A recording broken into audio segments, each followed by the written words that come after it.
ry vahoaka malagasy faly miarabanareo ny tenako tonga eto amin'izao fandaharana tsy maleon'ny sampona izao, fandaharana miompana manokana amin'ny fahalalana amin'ny fanehoan-kevitra sy ny famakafakana ny fitaombita. Zava-doza no nitranga fa tsy tapopoka hoe Lassaise Benson izy ny mpanolotra ny fandaharana tsy maleo sampona araka le fandaharana voalohany efa nalefantsika tamin'ny sabotsy lasa teo iny. Ny zava-nisy dia marobe ny fandrahonana azony ary raha ny SMS zay nalefany taty amin'ny mpikambany MLE dia nisy andian'olona mihitsy tonga tao an-trano misaiky sambotra azy. Aizy Benson, maninona no atao an'izany ny resaka fahalalahana maneho hevitra sy ny fahalalahana amin'ny teny eto amintsika.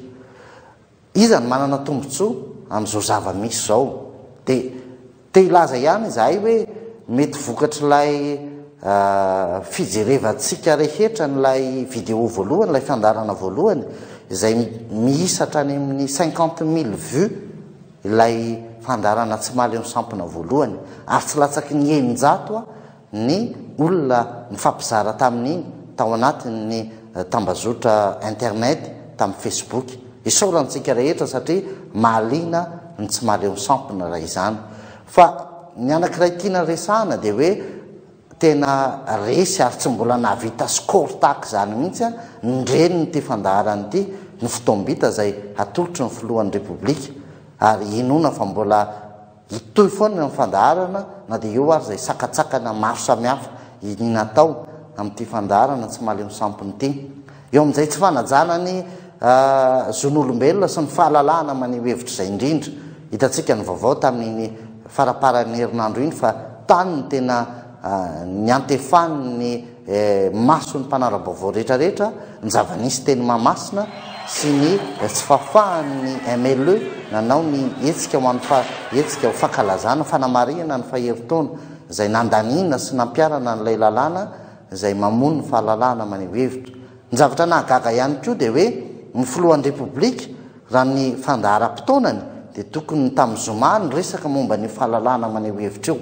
Gagitsika menakavy fa resaka momba ny tetikasady filohan'ny repoblika no nyresahany tao, tsisy resaka momba n'izay fahalalahana maneho hevitra izay natahotra ny mety ho fivadiany raharaha momba ny fahalalahana maneho hevitra teto Antananarivo renivohitra ny filohan'ny repoblika raha ny fahitana azy. Fa ny anankiray ihany koa nisy ny fivoriana izay natao any Genève iresahana momba ny zon'olombelona isan'ny voaresaka manokana mikasika an'izany Madagasikara ary dia nanaovany amin'nisy ity tatitra hoe ohatrany ahoana ny fahitan'izao tontolo izao ny iraisam-pirenena an'izany fahalalahana maneho hevitra izany izay mbola manamafy foana ny tolona ataontsika hoe aleo alalaka ny fahalalahana maneho hevitra, aleo hiteny izay zavatra heveriny sy fantany fa tokony ho resahana sy tokony ho fantatry ny vahoaka ny mpanao gazety sy rehetrarehetra izay miserasera eo amin'izay tontolo ny fifandraisana sy ny serasera izay. Ary rahantsika aloha ny tatitry ny Amnesty International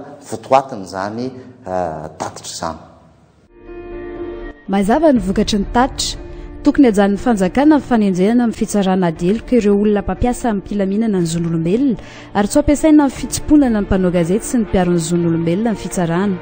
Ny fanamarian'io dia niainga avy amin'ny fampiarana ny lalàna momba ny serasera izay efa niadivan'ny MLE fa eo ihany koa ny fampiarana ny lalàna mikasika ny cybercriminalité. Hatrany am-Pendohany dia nataon'ny fitondrana rajona ary mampianana lasibatra sy fahavalo ny mpanao gazety niady ho an'ny fahalalahana. Ankoatra ny fampiroroana dia nampiasainy ny fahefam-panjakana nampianana ny vava, nampiasaina ihany koa ny vola. Mpanao gazety maro no nanjary ny ampitany ony sy natato ny fofony tongolon'ny Ejipta.